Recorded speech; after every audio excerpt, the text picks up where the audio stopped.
There are two primary ways of communicating with beings of higher consciousness.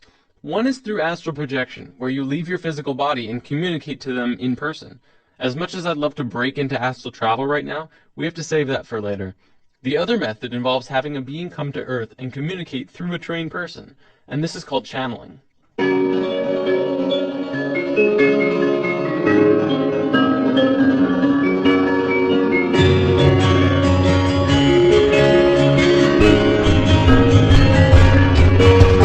Channeling is a natural form of communication between humans and beings of higher consciousness, included but not limited to angelic beings, spirits of nature, non-physical entities, or even animals and pets.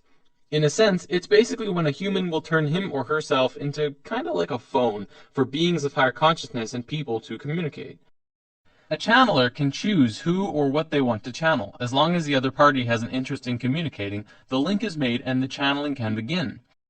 Now don't worry, there's no possession or anything harmful taking place here. The body is still under the complete control of the channeler. But the channeler and spirit are communicating through thought. Messages are communicated on levels of emotion and thought rather than spoken word. The channeler will then decipher what the spirit tells him into human language. Contrary to popular belief, entities do not generally use human languages because it is considered awkward and clumsy. The majority of this message is conveyed through an elegant series of sensory feelings. Let's talk about animal communication, because this is a form of channeling that you yourself can do. Channeling pets is one of the easiest forms of this art. Pets, of course, do not use human language, but they have a strong desire to communicate with humans. A small disclaimer, if you're planning on trying this, it's also helpful to charge your third eye chakra, as we talked about in Lesson 2. It will assist with your mental connection to them. You'll want to practice on a family pet before taking a leap to anything else. A cat or dog who is familiar with you is the best choice to begin. Cats are a tad more difficult because they tend to pick and choose what they want to listen to. A family dog can be easier as they are pack animals and will be more apt to tune in to the leader of the pack, which is you. So let's go over some of the basic steps to do this. Start by taking your dog into a quiet room. Sit on the floor next to him, or if he's allowed on the couch or bed, have him sit next to you. Pet him in his favorite spot until he's settled in. Then start talking quietly to him in a loving tone. Find one short sentence or word and use it over and over. You could say, "Hey there, sweetie, hey there, sweetie," or okay, buddy. Let's just call this your key phrase. When you've gone over your key phrase 10 times or so, close your eyes and be silent. Stop petting him and begin to form a picture in your mind of what you want him to know. You may have to practice visualizations if you haven't ever done this before. After the picture is formed and clear, float the image out of your forehead where your third eye is located and into your dog's head directly between the eyes. Once you've done this, speak the key phrase again one more time and float the image again into his head. Keep doing this until he either leaves to get up or puts his head on your lap. If he leaves, follow him and do it again. If you begin to get a reaction from him, like putting his head in your lap or something else, congratulations, you've just communicated with your dog. Cats are a bit more stubborn, so it'll depend on the cat you're trying to communicate with. The image you're visualizing to him may have to be their favorite cat treat or something that they really like. If they're especially loving snuggle cats, then that's all the better. Use the same directions with the dog though, and who knows, you could be talking with them in no time. If you have smaller animals like avians and reptiles, you have to remember that the animal has a smaller brain. Their reception of pictures is apt to be slower and take longer. Remember, practice and patience is crucial to learning to do this. You'll probably start with minimal results, but if you're persistent, you will not only master the family pet chat, but other animals around you, like your friends' pets, or pets in the car barking at you as you walk by, and so on. One big question that everyone has around now, well, do they talk back? Yeah, they do. I communicate with my cat Toonie, and he always tells me what he wants, whether it's food, water, or to go outside. I've actually read that horses are really good at communication as well. In an article I'll be posting in the comments of this video, a woman said that one time she had a horse specifically ask for a green apple, not a red one. Had to be green. Of course, she immediately got one and gave it to her, and they started communicating more. I know what you're probably thinking. Well, don't I have to be psychic to do this?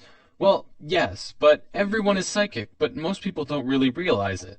There's a gland in the brain called the pineal gland, which scientists have actually labeled the psychic gland. Through charging your third eye chakra, you begin to activate the pineal gland and your psychic connection can begin. Just remember to release the concept that you'll hear words and allow yourself to feel into your animal friend. So now we understand how to channel beings of lower consciousness, animals. For beings of higher consciousness, it's essentially the same thing, only reversed. In this scenario, we are like the animal, and we are communicating with beings who know and understand far more than we do.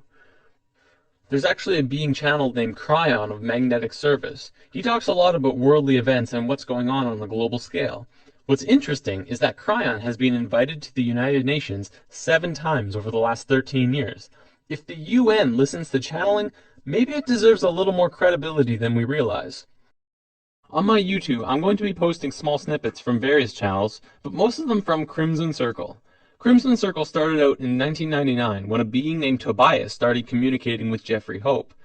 There's actually a really cool story here. I can't go over all of the details, but Tobias was actually written about in the Bible, in the book of Tobit. This particular book was removed by the church in 1546 during the Council of Trent. Tobias was written as one of the main characters in that book, and Jeffrey and him began communicating more. In 1999, Crimson Circle was formed, a group dedicated to communicating with Tobias and other spirits. Up until recently, it was mostly Tobias who was channeled by the Crimson Council. Tobias then said that he wanted to return to Earth and live another lifetime because he missed physical reality, and said his goodbyes. Today, Adamus St. Germain is channeled instead, and he's very lively. A little insight on Adamus: he is what you would call an ascended master. An ascended master is someone who underwent a process of spiritual transformation and moved into higher states of being beyond physical life. This will make way more sense in future lessons. Okay, I want to wrap up by going over a short list of definitions.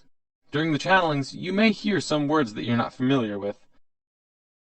Amyo is absolute and pure trust in the self, the realization of the I am. Makyo are kind of like lies that you tell yourself, that take you away from the I am, like I'm not good enough or I can't do it yet. Kind of like the opposite of Amyo. Ascension is the process of going from one lifetime to the next while staying in the same physical body. Kaldra, you may hear this one a lot actually. Kaldra is the nickname that Tobias gave to Jeffrey. So if you ever hear Jeffrey say during a channeling, Kaldra doesn't want me to say this, but I will anyways, that's Adamus speaking through Jeffrey about Jeffrey, whose nickname is Kaldra. Is that confusing? Shambra is the name that Adamus uses for the group of humans going through the awakening process. If you're watching the videos, you too are a Shambra. Shoud is a channeling, essentially. What you'll be watching are shouds, gatherings for communication with Adamus and other beings. Well, that wraps this one up. Happy channeling! Nothing like the sun to keep you from tumbling in the dark. Thought it once or twice, you figure out where you gotta start.